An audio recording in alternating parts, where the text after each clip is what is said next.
मैं डॉक्टर अमित भटनागर पंतनगर कृषि विश्वविद्यालय में सस्य विज्ञान विभाग में प्राध्यापक के पद पर कार्यरत हूं और इस चैनल के माध्यम से मेरा यह प्रयास है किसानों तक सही जानकारी पहुंचे ताकि उसका लाभ वो खेती में ले सके।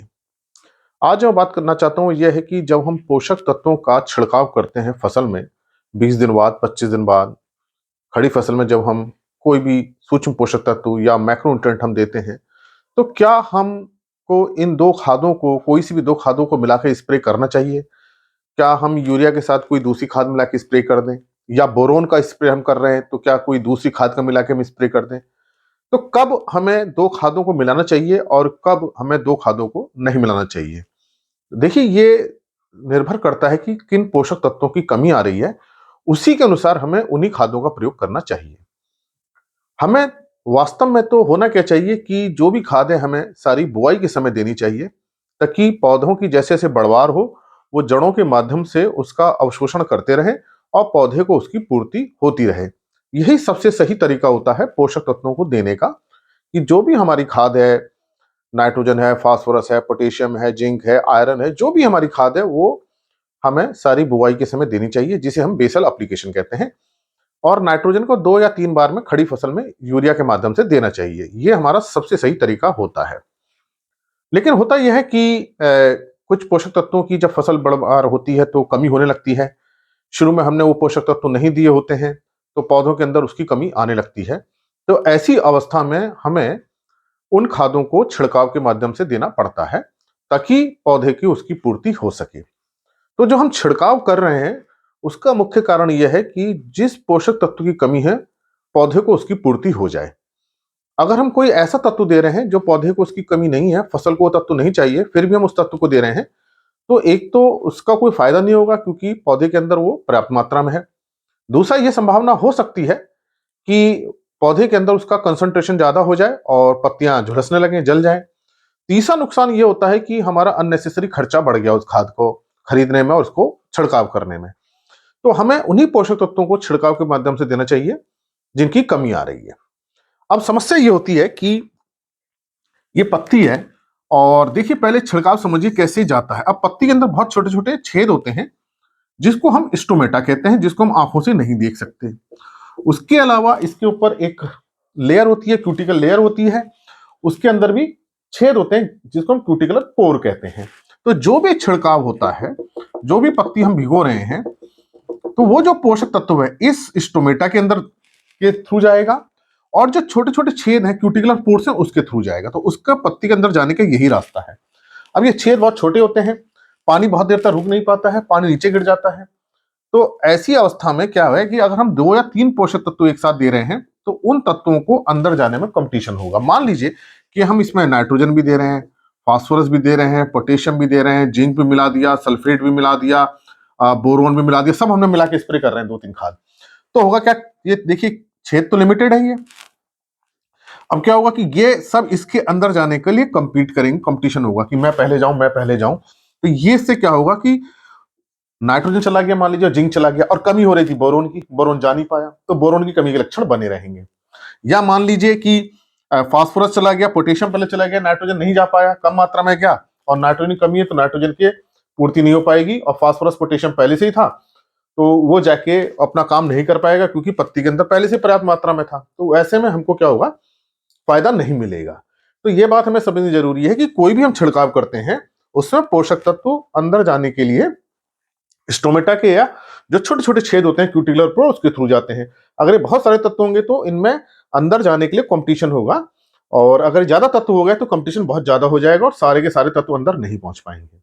तो इसका मतलब हमें केवल उसी का छिड़काव करना है जिन तत्वों की कमी हो रही है।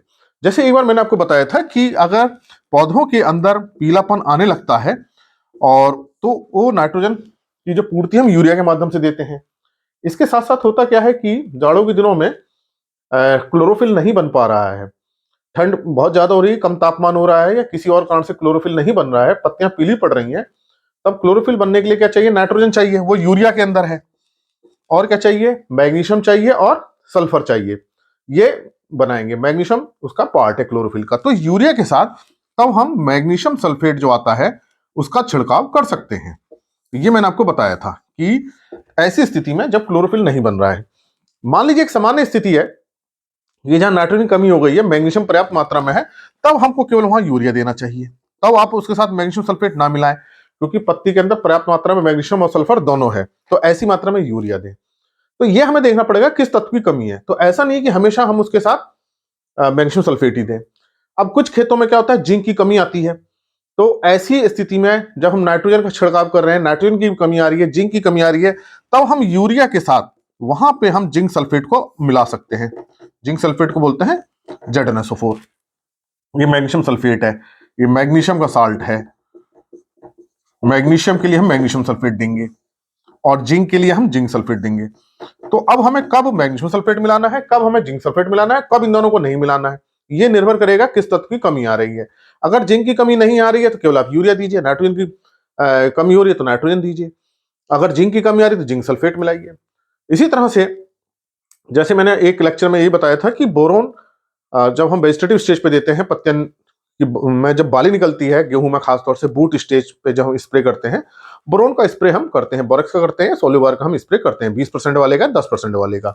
तो ऐसे स्थिति में बोरोन का हमें स्प्रे करना है। अब आपने इसके साथ क्या किया, पहले तो इस समझिए कि हम जब बोरोन का स्प्रे करेंगे तो केवल बोरोन ही इसके पत्तियों के अंदर जाएगा और पत्तियों के अंदर जाके अपना काम करना ही शुरू करेगा। अब मान लीजिए आपने बोरोन के साथ क्या किया, 054 52 34 वाली खाद है जो ये आती है, ये खाद मिला दी। इसमें क्या है, फास्फोरस भी है और पोटेशियम भी है, ये भी अंदर जाएंगे बोरोन के साथ, तो कंपटीशन बढ़ जाएगा। या आपने क्या किया, बोरोन के साथ 13 0 45 वाली खाद आती है, इसमें नाइट्रोजन है और इसमें ये पोटेशियम है। तो अब बोरोन के साथ आपने इस खाद को मिला दिया, तो क्या होगा, बोरोन के साथ साथ नाइट्रोजन भी पत्ती पे आ गया, पोटेशियम भी आ गया, अब ये आपस में तीनों में कंपटीशन होगा, तो ये प्रॉब्लम आएगी। या आपने क्या किया, बोरोन के साथ आपने क्या किया, 19 19 वाली खाद मिला दी, अब इसमें Nb है, Pb है, Kb है। अब बोरोन के साथ पत्ती पे क्या आ गया, नाइट्रोजन भी है, फास्फोरस भी पत्ती पे आ गया, बोरोन भी आ गया, अब सब एक साथ अंदर जा रहे हैं। कमी हो रही है बोरोन की और हम उसके साथ दे रहे हैं नाइट्रोजन, नाइट्रोजन जरूरत नहीं है, हम दे रहे हैं फास्फोरस, जरूरत है ही नहीं, पोटेशियम डाल रहे हैं, जरूरत है ही नहीं, या बोरोन के साथ हम जिंक सल्फेट मिला दे रहे हैं, वहां ना जिंक की जरूरत हो रही है ना सल्फर की जरूरत हो रही है। तो ऐसी स्थिति से हमें बचना चाहिए। तो जब आप बोरोन का स्प्रे कर रहे हैं तो बोरोन का कीजिए, उसके साथ कुछ मत मिलाइए, नहीं तो होगा क्या कि जरूरत है बोरोन की और दूसरा तत्व उसके साथ जा रहा है। इसी तरह से अगर यूरिया के साथ बोरोन मिला रहे हैं तो मैं कहूंगा दोनों को अलग अलग कीजिए, क्योंकि बोरोन बहुत कम मात्रा में चाहिए और ये जो है दाना भरने में बहुत सहायता करता है। नाइट्रोजन की ज्यादा जरूरत होती है, बोरोन की कम जरूरत होती है, तो यूरिया का अलग स्प्रे कीजिए, बोरोन का अलग कीजिए, ताकि पत्ती को दोनों पर्याप्त मात्रा में मिल सके। जब आप दो खादों के साथ मिला देते हैं तो पत्ती में उसको लेने के लिए कंपटीशन बढ़ जाता है, इस कारण से उसका पूरा असर नहीं आता है। कभी कभी क्या होता है, जब हम दो खादें मिलाते हैं तो उनका कंसंट्रेशन ज्यादा हो जाता है, तो कंसंट्रेशन ज्यादा होने से क्या होता हो सकता है, पत्ती उसको टॉलरेट ना कर पाए, पत्ती झुलसने की समस्या हो सकती है। छोटी पत्ती है, कोमल पत्ती है, नई पत्तियां हैं, नई पत्तियां जल सकती हैं, पुरानी पत्ती उसको टॉलरेट कर सकती हैं, पुरानी पत्ती हो सकता है ना झुलसे, नई पत्तियां झुलस जाए, या जो नई पत्ती निकलने वाली हो या बाली हो वो खराब हो जाए, जल जाए। तो इसलिए आपको दो खादों को नहीं मिलाना चाहिए। यूरिया के साथ आप जिंक सल्फेट मिला के तब डालिए, ये आप कर सकते हैं इस काम को जब जिंक की कमी आ रही हो, और इस काम को मैग्नीशियम सल्फेट को तब कीजिए जब मैग्नीशियम की कमी आ रही है। अन्यथा आप यूरिया का स्प्रे कर रहे हैं तो यूरिया का ही स्प्रे कीजिए 2%, बोरोन का कर रहे हैं तो आप बोरोन का ही कीजिए, और अगर पी और के का स्प्रे कर रहे हैं तो पी और के स्प्रे के माध्यम से बहुत ज्यादा फास्फोरस पोटेशियम की पूर्ति नहीं कर सकते हैं। फास्फोरस और पोटेशियम हमको बुआई के समय ही देना चाहिए, क्योंकि ये धीरे धीरे पौधों को मिलते हैं, क्योंकि इनकी आवश्यकता बहुत ज्यादा होती है। अगर आप छिड़काव के माध्यम से देंगे तो इसकी पूर्ति करने में समस्या आती है और कई सारे छिड़काव करने पड़ते हैं। तो कोशिश ये कीजिए, फास्फोरस और पोटेशियम आपको बुआई के समय ही देना चाहिए। अगर यूरिया के स्प्रे की जो बात होती है वो हमें कुछ ही स्थितियों में करना चाहिए, अदरवाइज अगर हम पर सिंचाई उपलब्ध है तो सिंचाई के साथ हमें यूरिया देनी चाहिए, जमीन में डाल के देनी चाहिए। छिड़काव हमको 2 3 परिस्थितियों में ही करना चाहिए। मान लीजिए खेत में पर्याप्त नमी नहीं है, सिंचाई का पानी नहीं है, नाइट्रोजन कमी आ रही है, वहां आप यूरिया का छिड़काव कीजिए। तो जो नाइट्रोजन, फास्फोरस, पोटेशियम है जो छिड़काव के माध्यम से दिए जाते हैं, इन पहुंच तो जाते हैं, लेकिन चूंकि इनकी आवश्यकता बहुत ज्यादा है तो बहुत सारे छिड़काव करने पड़ते हैं। जो सूक्ष्म पोषक तत्व हैं, इनका 1 या 2 छिड़काव में काम इसलिए होता है क्योंकि पौधे को इनकी आवश्यकता ही कम है। जिंक है, आयरन है, बोरोन है, इनके 2 छिड़काव में फसल की पूर्ति हो जाती है, जबकि नाइट्रोजन, फास्फोरस और पोटेशियम में ऐसा केस नहीं होगा। यूरिया का भी अगर आप छिड़काव कर रहे हैं तो पौधे बहुत छोटे हैं, खेत बहुत ज्यादा गीला है या खेत बहुत सूख गया है, उस केस में हम यूरिया का छिड़काव कर देते हैं। यूरिया भी हमें सिंचाई के माध्यम से देंगे तो हमें उसको अच्छे ज्यादा रिजल्ट्स मिलेंगे। लेकिन फिर भी अगर आपको यूरिया का मान लीजिए स्प्रे करना है तो उसको आप यूरिया के साथ कुछ ना मिलाइए, तो आपको अच्छे रिजल्ट्स मिलेंगे। आप ये कोशिश ना कीजिए कि दो खादों को मिला के हम एक साथ करें। दो खादों को मिलाएंगे तो जैसे मैंने आपको बताया कई सारी समस्याएं हो सकती हैं। और बोरोन की जहां तक बात है, बोरोन के साथ कोई भी खाद मत मिलाइए, कोई फर्टिलाइजर मत मिलाइए। बोरोन को सिंगल ही स्प्रे कीजिए ताकि पौधे को पर्याप्त मात्रा में मिल सके और वो अपना काम कर सके। बोरोन का काम बाली निकालने में, बाली को लंबा करने में, उसको बाली का साइज बढ़ाने में, दानों को भरने में बहुत ज्यादा काम है। अगर उसके साथ दूसरा तत्व देंगे तो अपना काम नहीं कर पाएगा, तो बाली छोटी रह जाएगी, दाने पूरे नहीं भरेंगे और दूसरा तत्व ये काम नहीं कर पाएगा उतना ज्यादा जितना बोरोन कर रहा है। तो बोरोन को अपना काम करने दीजिए। इसलिए जरूरी है कि बोरोन को अगर आप स्प्रे कर रहे हैं तो उसके साथ कुछ ना मिलाएं। तो मैंने आपको बता दिया कौन सी खाद आपको कब मिलानी है, नहीं मिलानी है। कोशिश आपको यही करनी है कि फर्टिलाइजर के साथ आप दूसरा फर्टिलाइजर ना मिलाएं।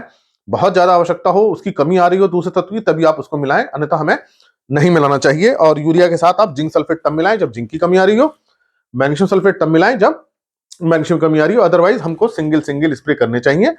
और एनपीके के स्प्रे से हमें बचना चाहिए।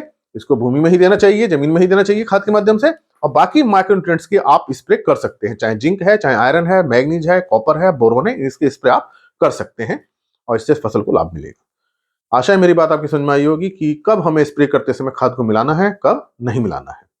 इसी प्रकार के लेक्चर्स को देखने के लिए कृषि किसान प्लेलिस्ट देखिए, जो खास तौर से मैंने किसान भाइयों के लिए बनाई है। और भी बहुत सारी प्लेलिस्ट हैं जो एग्रीकल्चर के कोर्सेज से रिलेटेड है, आप उनको भी देख सकते हैं।